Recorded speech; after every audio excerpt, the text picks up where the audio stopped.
नमस्कार मित्रों, आपका स्वागत है न्यूराइज क्लासेस पर। आशा करते हैं आप सभी लोग अच्छे होंगे।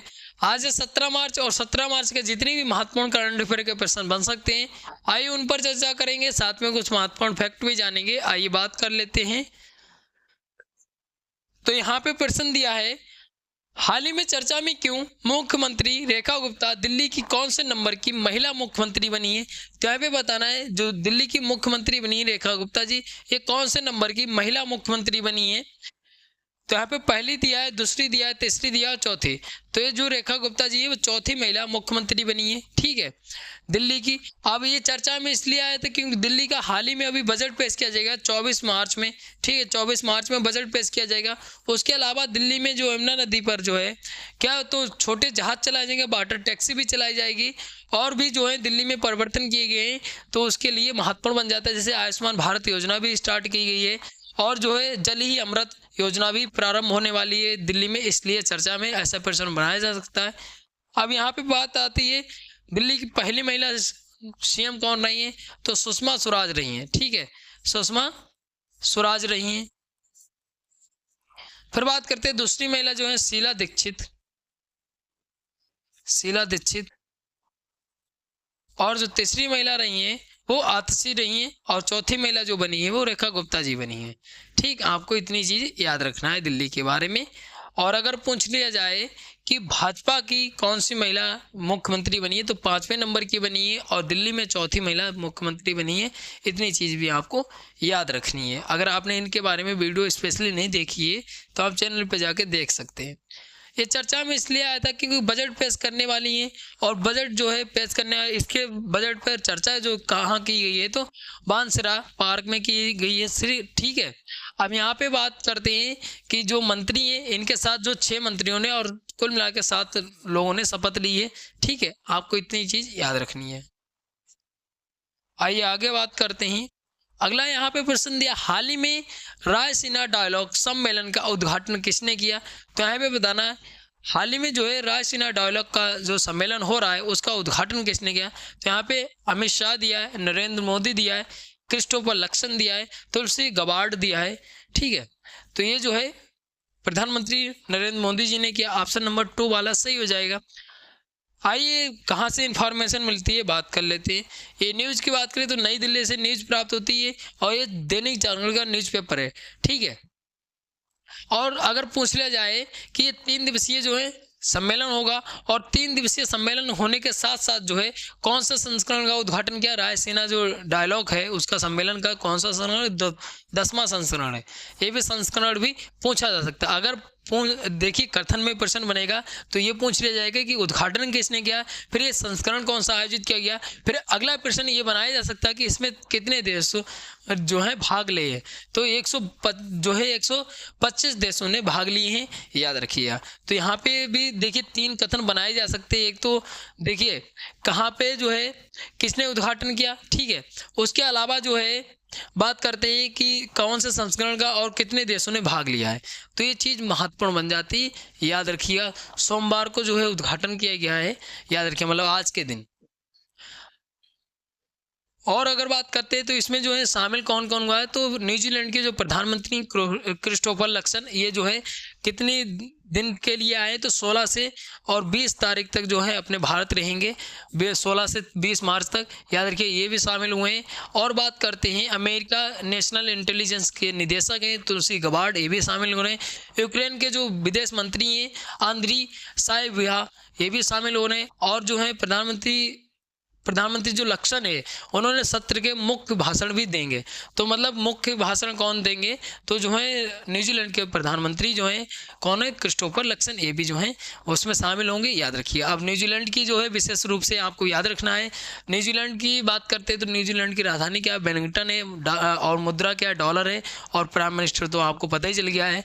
और उसके अलावा जो है 125 देश शामिल हो रहे हैं, उसके जो है 3,500 से अधिक जो है प्रतिभागी भी भाग ले रहे हैं व्यक्तिगत रूप से, याद रखिएगा। देखिए जितने भी देश इसमें चर्चा में आते हैं उनकी जो है राजधानी और उनके जो सभी चीजें आपको याद रखनी होती हैं। देखिए करंट में प्रश्न बनता है तो वहीं से स्टडी में भी प्रश्न बनता है। यहाँ पे प्रश्न पूछा गया है, हाल ही में चर्चा में क्यों वर्तमान में लोकपाल कौन है। तो यहाँ पे बताना ये चर्चा में इसलिए आया है, अभी बात करेंगे। और वर्तमान में लोकपाल पूछा है तो यहाँ पे दिया है न्यायमूर्ति संजय यादव दिया है, न्यायमूर्ति सुशील चंद्रा दिया है, न्यायमूर्ति AM खानविलकर दिया है और न्यायमूर्ति पंकज कुमार दिया है। तो इसका जो राइट आंसर हो जाएगा वो आंसर नंबर 3 वाला हो जाएगा, न्यायमूर्ति AM खानविलकर हैं। ठीक है, वर्तमान में लोकपाल। एक प्रश्न पूछा गया था 22 दिसंबर को जो UPPSS का पेपर हुआ था, उसमें प्रश्न पूछा गया था कि लोकपाल की नियुक्ति कौन करता है, मतलब कौन कौन शामिल होता है। तो उसमें जो है ऑप्शन दिए थे प्रधानमंत्री, लोकसभा अध्यक्ष और विपक्ष का नेता और राज्यसभा का जो होता है सभापति। तो राज्यसभा का सभापति नहीं शामिल होता, क्योंकि राज्यसभा का सभापति कौन होता है, तो वाइस प्रेसिडेंट होता है। वाइस प्रेसिडेंट इसका कोई किरदार नहीं होता इसकी जो है नियुक्ति में। तो याद रखिए ऐसे भी प्रश्न पूछा जा सकता है। तो इसका जो राइट आंसर हो जाएगा वो आंसर नंबर 3 वाला हो जाएगा।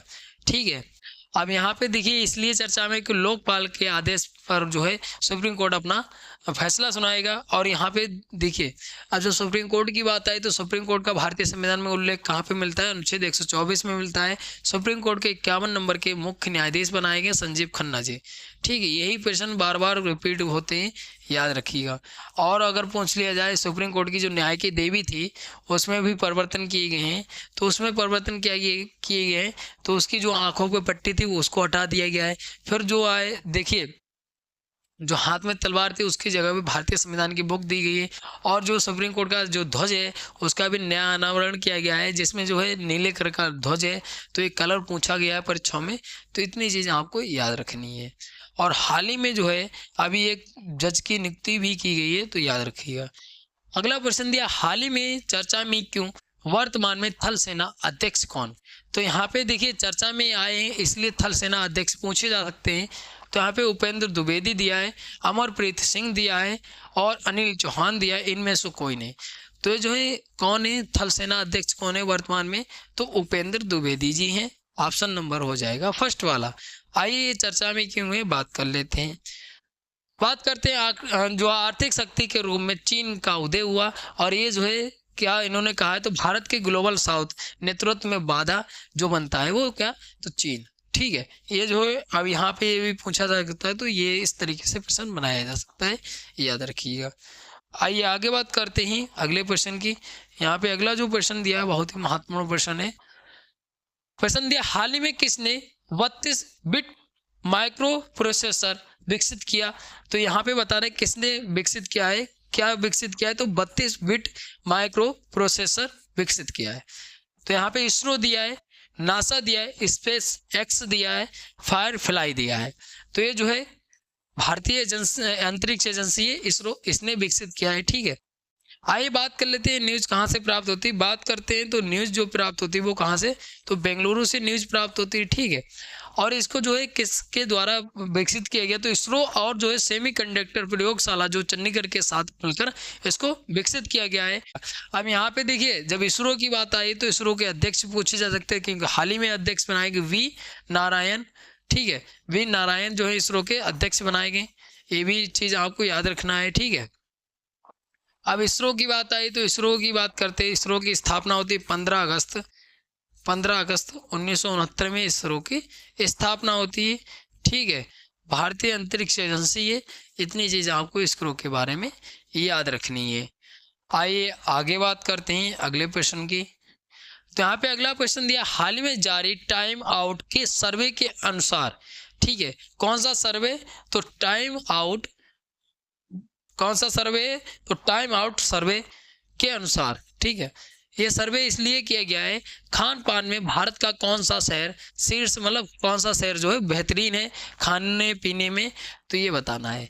तो ये जो है यहाँ पे बेंगलुरु दिया है, मुंबई दिया है, चेन्नई दिया है और नई दिल्ली दिया है। तो ये जो है शीर्ष जो रहा है भारत का शहर जो रहा है वो कौन सा, मुंबई रहा है। आइए न्यूज़ कहाँ से प्राप्त होती है बात कर लेते हैं एक बार न्यूज़ की। तो न्यूज़ बात करते हैं तो ये जो है नई दिल्ली से न्यूज़ प्राप्त होती है। ठीक है, यहाँ पे बताइएगा भोजन के लिए दुनिया के सबसे बेहतरीन शहरों में जो है मुंबई भी शामिल है। और अगर पूरे वर्ल्ड में देखा जाए तो कौन से नंबर पे, तो पूरे वर्ल्ड में जो है 14वां स्थान प्राप्त किया है मुंबई ने। मतलब 20 बेहतरीन शहरों की ये जो है रिपोर्ट जारी की गई 20 बेहतरीन शहरों की खाने पीने में, उसमें से 14वें स्थान पे जो है जो भारत का जो शहर है कौन सा, मुंबई, इसको शामिल किया गया है। ठीक है, यहाँ पे जो है बताएगा स्वादिष्ट जो है बताया गया मुंबई में सबसे ज़्यादा स्वादिष्ट भोजन किया जाता है, तो ये बताया गया। उसके अलावा यहाँ पे पूछ लिया जाए कि सब जो है शीर्ष पे कौन सा रहा है, तो शीर्ष पे अमेरिका का शहर है न्यू ऑरिलियन। ठीक है, लियंस, तो ये जो शहर है अमेरिका का, ये शीर्ष रहा है। और 14वें नंबर पे अपना जो है भारत का शहर है मुंबई रहा है। उसके अलावा दूसरे नंबर पे कौन सा रहा है, तो दूसरे नंबर पे जो है बैंकॉक का जो है शहर रहा है। और तीसरे नंबर पे जो कोलंबिया रहा है।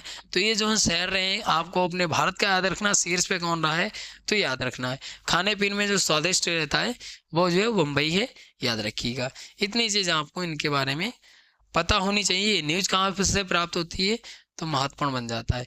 अगला यहाँ पे प्रश्न है, हाल ही में चर्चा में क्यों आया माँ वैष्णो देवी मंदिर। अगला प्रश्न है, हाल ही में चर्चा में क्यों आया माँ वैष्णो देवी मंदिर किस राज्य में स्थित है। आइए बात करते हैं चर्चा में क्यों आया। ये जो मंदिर है वो जम्मू कश्मीर में स्थित है। ठीक है, ऑप्शन नंबर 4 वाला सही हो जाएगा। आइए न्यूज़ कहाँ से प्राप्त होती बात करते हैं, तो जम्मू की एजेंसी से न्यूज़ प्राप्त होती है। यहाँ पे बताया गया माता वैष्णो देवी मंदिर जो है उसमें जो तीर्थ यात्री जाते हैं, वित्तीय वर्ष जो 2024 और 25 का है, तो इसमें जो है कितने रुपए का दान मिला है, तो दान मिला है 171.90 करोड़ रुपए का दान मिला है। अगर बात करते हैं वहीं 2020 और 21 में, तो ये मिला था 63.85 करोड़ रुपए मिला था। और इस बार जो है सबसे अधिक मिला है, तो ये महत्वपूर्ण बन जाता है। ठीक है, किसको मिला है तो ये महत्वपूर्ण बन जाता है। उसके अलावा यहाँ पे दिए सोना चढ़ा कितना है, तो 2020-21 में 9 किलो, और 21-22 में 26 किलो, और 22-23 में 33 किलो, और अगर बात करें 23-24 में 23 किलो, और 24-25 में 28 किलो। और वहीं बात करते हैं कि चांदी में जो है 20-21 में जो है 754 किलो, और बात करते हैं 21-22 में 2401 किलो, और बात करते हैं 22-23 में जो है 3757 किलो, और 23-24 में अगर बात करते हैं 4072 किलो, और 24 और 25 में अगर बात करते हैं 3425 किलो। ठीक है, तो ये जो है चांदी चढ़ी है, सोना चढ़ा है। आपको इतनी चीज़ याद रखनी है कि सबसे ज़्यादा जो दान मिला है इस बार माँ वैष्णो देवी मंदिर को दान मिला है, तो इतनी चीज़ आपको याद रखनी है। ठीक है, अब यहाँ पे कुछ राज्य दिए, इसमें भी कुछ महत्वपूर्ण मंदिर हैं, तो बात कर लेते हैं। ठीक है, तो यहाँ पे उड़ीसा में कोणार्क सूर्य मंदिर है, उड़ीसा में। ठीक है, गुजरात में क्या सोमनाथ मंदिर है, जो हाल ही में मोदी जी ने जो है यहाँ पे पूजा भी की थी, तो इसलिए पूछा जा सकता है कि सूर्य जो है सोमनाथ मंदिर कहाँ पे स्थित है, तो जो है गुजरात में स्थित है। ठीक है, तो यहाँ पे जितने भी 17 मार्च के महत्वपूर्ण प्रश्न थे यहाँ पे चर्चा किया है, साथ में कुछ महत्वपूर्ण फैक्ट भी जाने हैं। आशा करते हैं आपको वीडियो अच्छी लगी होगी। अच्छी लगी लाइक शेयर कमेंट करिए। अगर कोई डाउट बचता है तो आप कमेंट करके पूछ सकते हैं, और चैनल को जरूर सब्सक्राइब कर लीजिए ताकि आपकी तैयारी जो है बेहतर हो सके। मिलते हैं अगली वीडियो में, तब तक के लिए धन्यवाद।